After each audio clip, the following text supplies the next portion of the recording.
and actually have other people help me through situations. So that was one thing that I didn't want to do. But then the other one was I didn't want to burden anyone else. And so I felt like if I put my problems onto other people, it would drag them down. And that was something that I was really not wanting to do at the time. And as I learned, especially in my fourth rehab, that was actually the complete opposite. If I actually told people what I was going through who wanted to help me, then they actually felt like they were getting more of a response from me and they were actually having a bigger impact on my recovery. And then in turn, it was actually taking pressure off myself regardless of whether the person could help me or not, because you're actually putting it out there rather than allowing it to build up on you. So that was one thing. In speaking with a really good psychologist, made a couple of really good points and made me understand why I thought the way I did and why I struggled the way I did, and made me understand that it's okay to have a bad day. Like, you can still train and have a bad day and then move on to the next day and go forward from there. You don't have to be smiling and happy every single day with how your rehab's going. But then at the same time too, the other thing I found probably the most interesting was why I would get flat or negative around my teammates and around the club.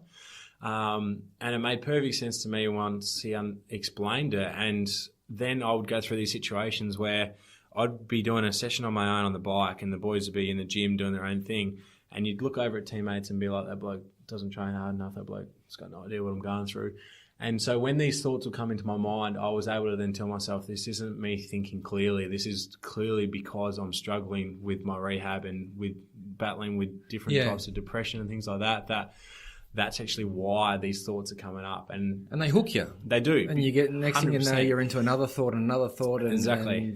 And it's interesting because whenever you're happy or whenever things are going well, I'd never ever think these things about my teammates. So it's one that when this would then come up in the future, I would then say to myself, no, that's not clear thinking right now. I don't actually believe that. But also too, I was able to be realistic and look at my teammate and think, he's not thinking that I'm not training hard. He actually doesn't even know I'm here. He's worrying about his own footy right now and trying to get a kick on the weekend. So it's it is. It's actually that awareness there that what's actually going on. And they've got their own problems and challenges that they're facing, whether they fit or not. You know, relationships and also, there's 100%. This huge. And I think that's really interesting, mate. And I think, and on the outside, people would see that, he'd done the recos, but he still gets paid well and he'd have all the support, so he'd be fine. But not realising the realness of what happens and how you're still human, you still internalise it. 100%. And that you actually, you're missing 900 days to do what you actually do. And that's what you get paid for, and you're wanting to deliver on that, not sit there and get paid to be in rehab. Exactly right. And I think the other thing that was massive for me, and you touched on it before with the coaching the under-14s, was that I learnt to have other outlets outside of footy, that if footy wasn't going well, the rehab wasn't going well, which it didn't most days, then instead of having a bad day, I would just have a bad hour and go and turn to these other things. And coaching the under-14s was massive for me, because what it did was the game on the weekend that the under-14s played and I coached, that actually became my game on the weekend and filled the void of not being able to play. But then other things I did, I actually commentated games on the radio. I did some study as well, but then had a few other hobbies that I did with my brother and a couple other mates. And what that did was every time I struggled, I would then go, I'm going to put this aside. I'm not having a good day. And I'd turn to these things. And it's amazing how by the end of the day, I'd be happy and up and about and be like, what a good day.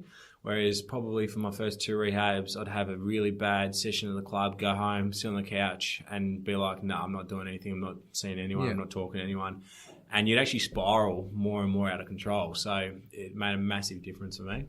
I think you might raise a good point, because I think, how much do you think that you've grown and set yourself up now, maybe not, perfect plans, but a good understanding of who you're going to become after football and what track you're going to head down, because you've had that space to reflect on that? Yeah, massive. I look back at it and reflect back at it that I actually had no idea how much I was learning through my rehabs and at the actual time what I was going through would actually be able to impact me or shape me as much as it did. And even as little things as small injuries or other things nowadays, and I have teammates say to me, I've been doing rehab for 2 weeks and it's doing my head in. And I'm like, 2 weeks, that's nothing. Like, it's amazing how you don't take things for granted, but you also, I think you get a really good realization on what's important and put things into perspective much better than probably what other people who haven't been through those situations. And myself, when I was 19, 20 and real naive and immature, you just wouldn't understand the relevance and importance of different things and be able to, I guess, exactly as I said, put things into perspective. So there's certainly things that have come from since I've been back with my business and other things that I've thought I never actually did this in the rehab as a byproduct of what I've now established, but it's just become from that. So, it has helped. And I think the other one is I try and look at things and find the positive in every situation, and that's something that I think I learned throughout my rehabs, that there's no point being flat and you got all the time. Because your wins are the 2 seconds on the rower that you get faster. That's your game win for that week. Yep. That's the breaking down the process 100% to get there.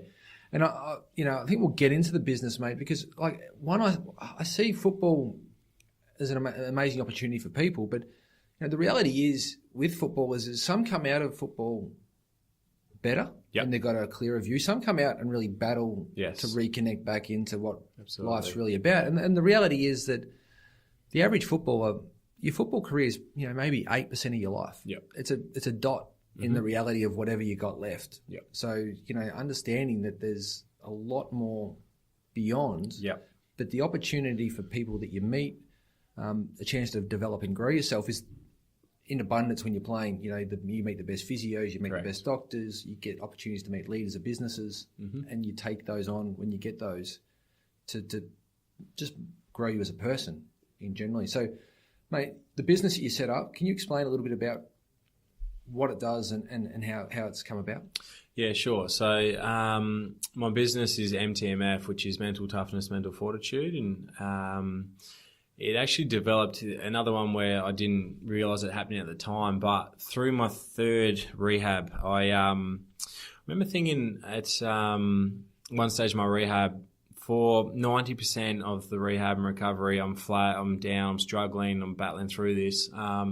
For probably the other 10%, I'm so up and about, and I know that I'll be able to overcome this. And I remember thinking, when do I feel best in myself? And the couple of times that when I thought that was whenever I get messages or read messages from family, friends, footy fans in general, and just says little things like, I know you overcome this, or you're really driven, all these sort of things.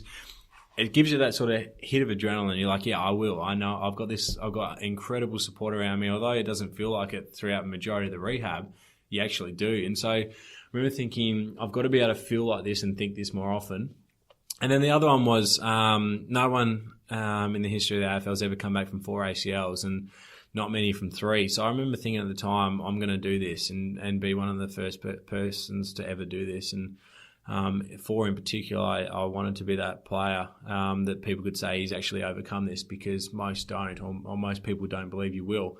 So when I thought these two combinations together, it did. It gave me that hit of adrenaline, but it made me think there's no way I'll ever be defeated by this. And so I came up with that slogan, Mental Toughness, Mental Fortitude, and made a wristband so that every single time I would struggle in rehab or any time of the day, I'd look down at my wristband and it almost just aligned me, just set me back to those thoughts. And no, I've actually got unreal support, even though I feel lonely right now. But also, I'm going to do this because I know I can do this, and I have that belief there and those people around me. And so it's amazing how many times in training I'll be battling and I'll look down at my wristband and you'd almost just smile for a second and think, no, I've got this. Yeah. And so that was something that was massive for me throughout my last 2 rehabs, and made it back 1,450 days it was in between my AFL games. And Foxtel actually put together a 1-hour documentary on basically my rehabs, my recoveries, and then obviously the comeback. And what was massive about that was it showed people the actual lean times and the tough times throughout, which most people obviously wouldn't be aware of or have access to. And it touched on my wristband too. And from there, I knew I'd get some messages and some nice feedback, but I was blown away by the amount of messages I got over the next few months. And a lot of them said things like, I'm going through something similar, whether it's an ACL, whether it's depression, whether it's mental health related. What's your advice, or how do you overcome this, or just thanks for your story. So I found myself replying to a lot of people and replying with a lot of the same sort of messages. And so I remember thinking, what if I actually come up with a website where I can put some of this information on there that will help people?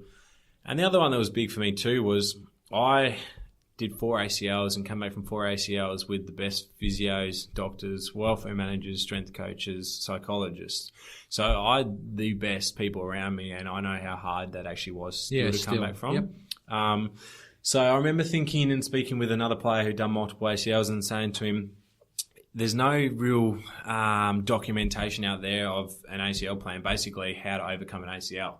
If you type it into Google, you'll get very technical answers around surgeries and things that your average punter and person would have no idea what that means.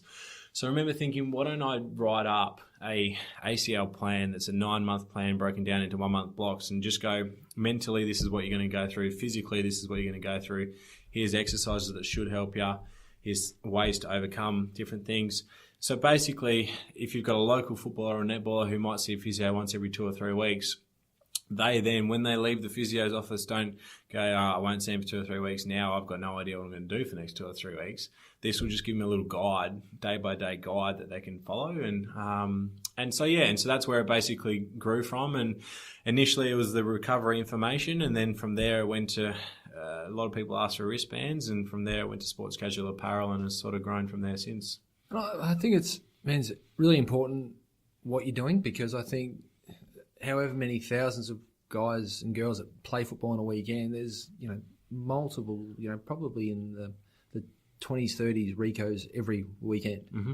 So, there's a lot of people that go through this. What I loved about what you're doing is it's not just, if you Google it, it's the medical, not the mental support, the whole process of how to get through a knee. Yes. And some of these guys and girls also face, a financial burden. Absolutely. That hits them as well, which places more stress on them. Mm-hmm. So I think that's really important. What's the plans for that business? Is that for you to just continue to grow that and support it? Have you got a future? Yeah, I think so. I think at the moment I hope that I'll have 6, 7, 8 more years in the AFL system. And so for me at the moment, AFL is obviously a full-time job. That this does keep me really busy, but I can't expand it much at the moment, just time-wise. But I think at the moment I'm learning a lot when it comes to the apparel side, but also the consulting side and just different ways to take it moving forward. And so for now, it's sort of just to continue growing the business and growing, I guess, the awareness of the business. And we're now getting people from overseas, Ireland, America, that are contacting us and buying apparel and different things. So I guess it is starting to, move a bit more international as well.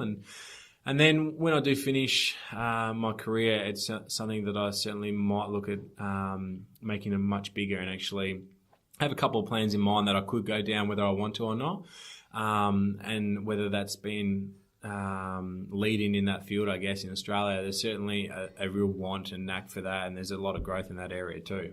Yeah, mate. I think it's really relative, this conversation, because you've got a bit of a niggle at the moment. Yep. And it's a similar, I see you got the wristband on, and it's, the stuff that you've probably dedicated the learnings to now come back in, not a 12-month period, but the application of how you get through the rehab, how you approach it mentally doesn't change. It's great learnings for everyone. It is. It's, you're spot on. I think the application of it, I'm probably fortunate that I've learned so much and put all these things in place that I just naturally do these things now, that when I do go through a setback, and I have been over the last 5 weeks, I haven't had to change too much. And